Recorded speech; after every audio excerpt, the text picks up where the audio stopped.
तो अभी हम क्वेश्चन नंबर 12 करने जा रहे हैं exercise 7.5 class 12 NCERT integral chapter में से। तो क्या क्वेश्चन कह रहा है, x cube plus x plus one whole divide by x square minus one, मुझे इंटीग्रेट करना है रिस्पेक्ट टू डी एक्स।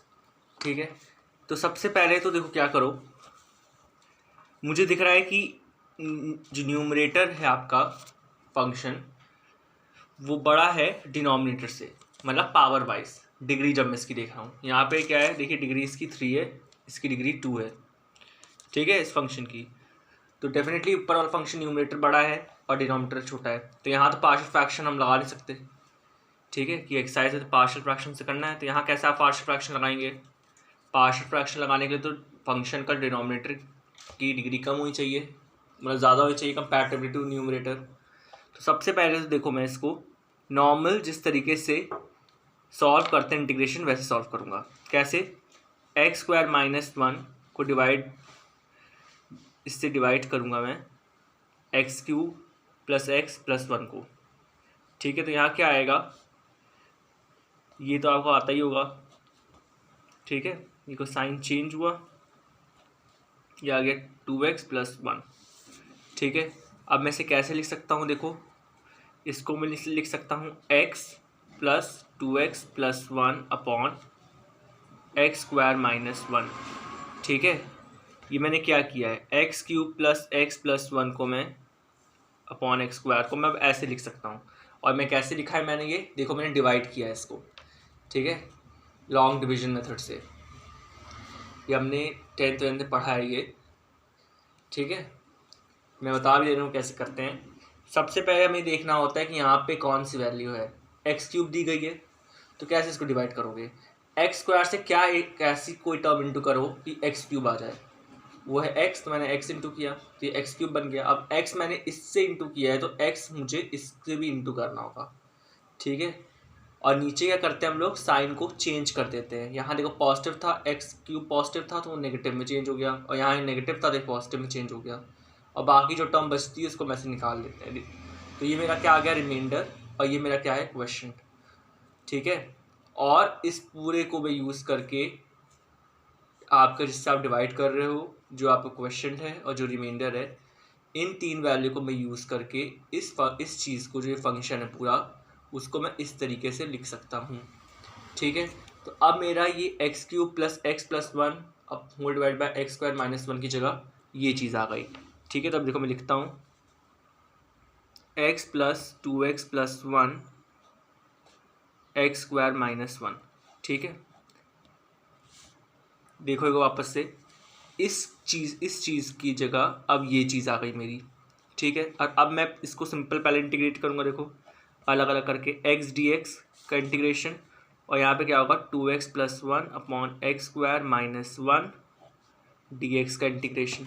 देखो ये तो दिख रहा है कि ये सिंपल इंटीग्रेशन हो गया, ये X square plus upon two आ गया, इंटीग्रेशन कॉन्स्टेंट c1 यहाँ डाल लो। ठीक है, और ये वाला साफ साफ हमें दिख रहा है, ये पहला इंटीग्रेशन मान लो, ये तुमने कर दिया, ये सेकंड इंटीग्रेशन मानो।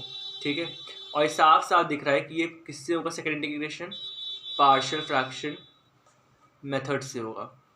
ठीक है, क्यों पार्शियल फ्रैक्शन मेथड से होगा ये, क्योंकि देखो जो न्यूमरेटर में फंक्शन अब बचा है यहाँ पे, इसकी डिग्री कम है कंपैरेटिवली टू जो डिनोमिनेटर में, ये डिग्री 2 है और डिग्री 1 है। ठीक है, तो अब मैं देखो सेकंड फंक्शन को उठाता हूँ, क्या है आपका second function, 2x plus one divide by x square minus one D x. ठीक है, इस पूरे इंटीग्रेशन को मैंने उठाया। अब देखो क्या है, एक्स स्क्वायर माइनस वन, इसको मैं क्या लिख सकता हूँ, इसको मैं लिख सकता हूँ x square minus one square. ठीक है, किसको, एक्स स्क्वायर माइनस वन को मैं ऐसे लिख सकता हूँ, और इसका मतलब क्या होता है, प्रॉपर्टी ए स्क्वायर माइनस बी स्क्वायर की लगा दो। ठीक है, तो यानी मैं इसकी जगह ये चीज़ भी लिख सकता हूँ, तो 2x प्लस वन तो वैसे ही रहेगा, और नीचे क्या आ गया x माइनस वन, और यहाँ पे आ गया x प्लस वन। ठीक है, तो अब मैं इंटीग्रेंट उठाऊँ, इंटीग्रेंट क्या, इंटीग्रेंट होता है जिस चीज़ को मुझे इंटीग्रेट करना है, और इंटीग्रेट किसको करना है मुझे, 2x plus one whole divide by x minus one x plus one.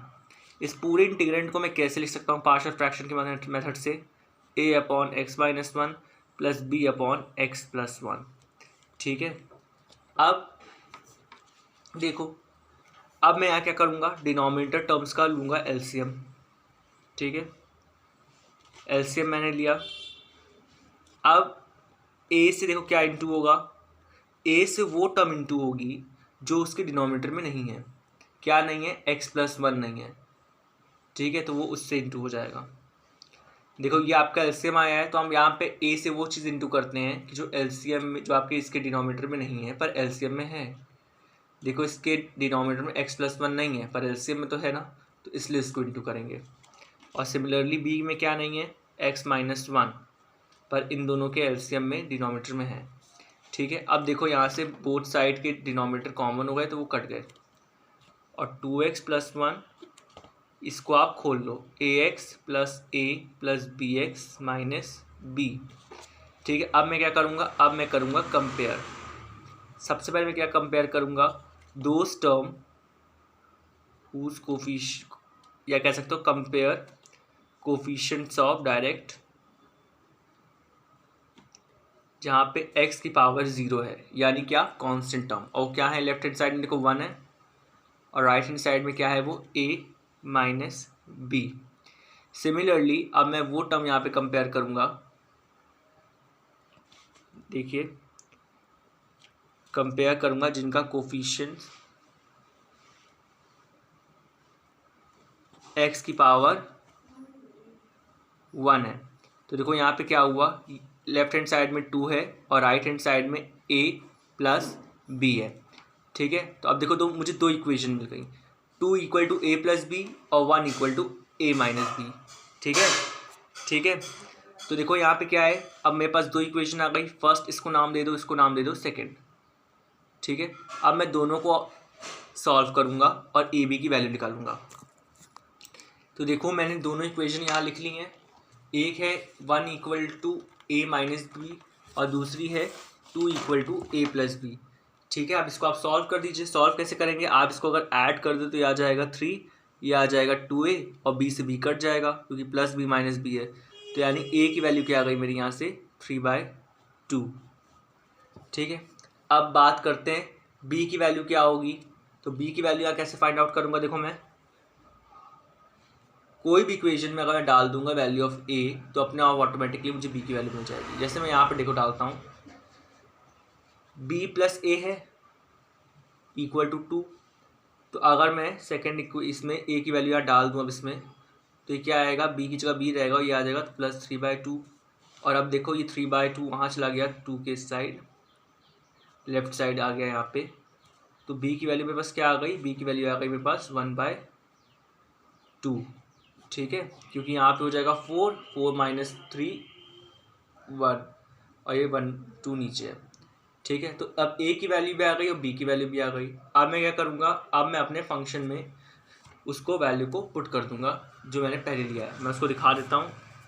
देखो ए बी की अब मुझे वैल्यू मिल चुकी है और मैं इसमें यहाँ पे पुट करके दोनों साइड को इंटीग्रेट कर दूंगा विद रिस्पेक्ट टू dx, और हमारा इस सेकंड का इंटीग्रेशन का आंसर निकल आएगा। तो अब मैं करता हूँ ये। तो अब मैं a की वैल्यू को डाल रहा हूँ, क्या है 3/2। इंटीग्रेशन के बाहर मैं इसलिए रख रहा हूँ a की वैल्यू क्योंकि ये 3/2 देखो क्या है, एक कांस्टेंट है। ठीक है, इसलिए इंटीग्रेशन के बाहर रखा जाएगा। और 1/x-1 dx। सिमिलरली b की वैल्यू क्या है, 1/2, वो भी कांस्टेंट, इसलिए इंटीग्रेशन के बाहर रखा जाएगा। और यहाँ पे आ गया 1/x+1 dx।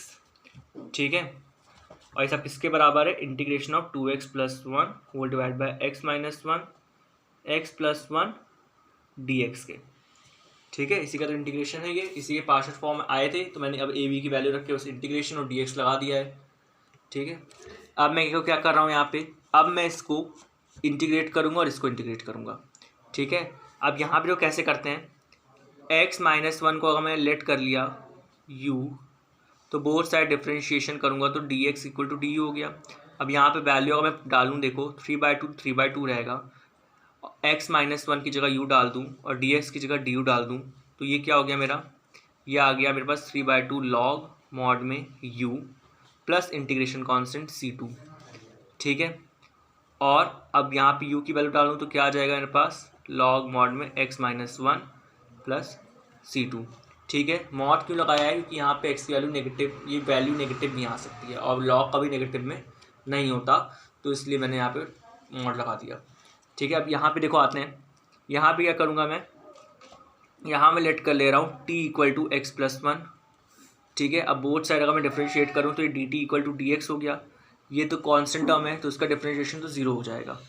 ठीक है, तो अब मैं देखो यहाँ पे लिखूँ 1/2 जो कि इसकी वैल्यू है, और यहाँ पे x प्लस वन की जगह क्या डाल दूँ t, और dx की जगह dt। तो इसका इंटीग्रेशन क्या आएगा 1/2 लॉग मॉड में t plus integration constant c3। और अब मैं t की वैल्यू डालूंगा, t की वैल्यू क्या है x plus one plus integration constant c3। देखो ये भी मॉड में। ठीक है, तो अब देखो मेरा इसका भी इंटीग्रेशन आ चुका है, और मैंने इससे पहले जो मेरा x था उसका मैं इंटीग्रेशन निकाल चुका हूँ मैं x²/2। तो अब मैं आंसर देखो कैसे लिखूँगा, जब मैं आंसर लिखूँगा दोनों को साथ में लिखूँगा, पहले का जो आ चुका और इसको मिला के। तो पहले क्या आया था x²+2 इंटीग्रेशन कांस्टेंट c1, और इसका क्या है 3/2 लॉग मॉड में x-1 plus integration constant c2 1/2 log mod x+1 plus integration constant c3। ठीक है, अब क्या हुआ, अब जितने भी कांस्टेंट टर्म है देखो उनको मैं एक साथ कर लूँगा। कैसे, देखो पहले मैं इन सबको एक साइड करूँ। ठीक है, अब c1 c2 c3 को मैं इतना ना लिख के डायरेक्ट c लिख दे रहा हूँ। ठीक है, और जहाँ वेयर c इक्वल टू क्या है c1 plus c2 plus c3। ये आपको पता होना चाहिए कि हम आंसर क्या होता है, आंसर बिल्कुल सिंपल फॉर्म होता है। ठीक है, हम उसको सिंपलेस्ट फॉर्म में लाने की कोशिश करते हैं। कोई बहुत बड़ी इक्वेशन होती है तो आंसर लिखने से जब हम उसको लिखते हैं तो हम उसको सिंपल फॉर्म में लाते हैं उससे पहले, इसलिए मैंने ऐसा किया है। और ये हो गया हमारा आंसर, मैं इसको मार्क कर दे रहा हूँ। ये हो गया हमारा आंसर क्वेश्चन नंबर 12 का, जो कि एनसीईआरटी में पूछा गया है क्लास 12 की। एक बार वापस इसको देख लीजिए अच्छे से कि कैसे क्या अप्रोच है इसे करने की।